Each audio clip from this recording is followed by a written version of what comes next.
Berthe Bonner, président de l'association ADIL, basée en Guadeloupe, qui est un des membres du consortium du Green Project.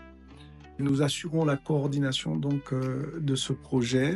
Le projet, dans ses activités, prévoyait effectivement de pouvoir créer une boîte à outils pour permettre aux travailleurs de jeunesse, mais également les jeunes, mais surtout les travailleurs de jeunesse, d'avoir des outils pour pouvoir présenter et mieux sensibiliser les jeunes sur la question et surtout sur les opportunités d'emploi, de création d'activités sur l'économie circulaire. Alors, bien entendu, nous avons presque tous, et personnellement, j'avais des notions très théoriques de l'économie circulaire. C'était des notions, c'était plutôt une compréhension très large qui m'amenait à d'abord comprendre que c'était plus dans la main des acteurs publics, des institutions et qui devaient mettre en œuvre un certain nombre d'actions, de prendre des mesures pour pouvoir donc limiter les effets de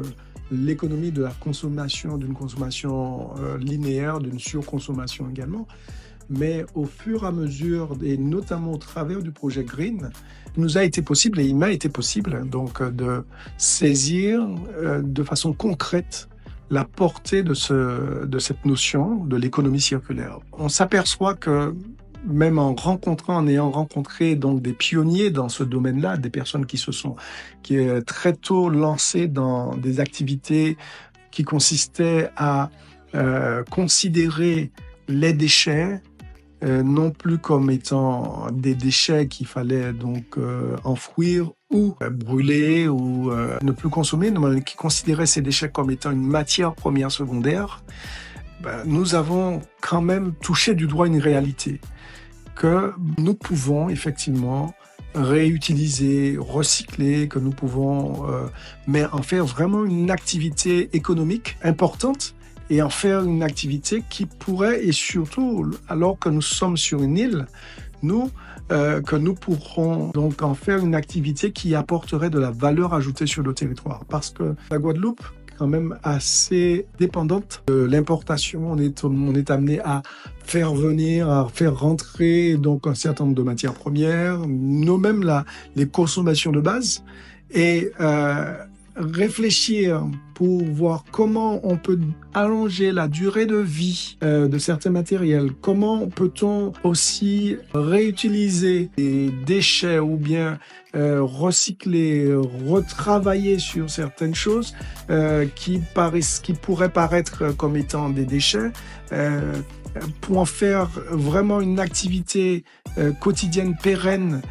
Cela, c'est au travers donc des modules de formation, au travers des entretiens, des périodes d'immersion.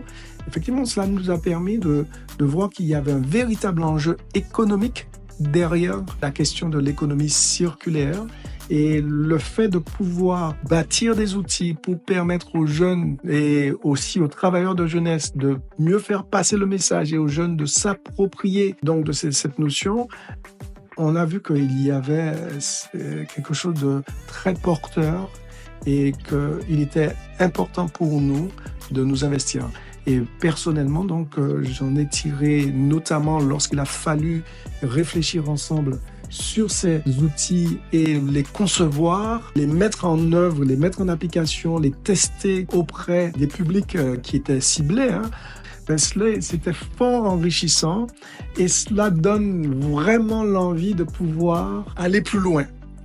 Aller plus loin parce que non seulement en matière de sensibilisation et de prise de conscience, je pense qu'on a le projet Green a réussi son pari, mais également en termes d'accompagnement et puis d'émergence, de formation, on peut effectivement envisager quelque chose de plus suite à ce projet, à cette première phase du projet.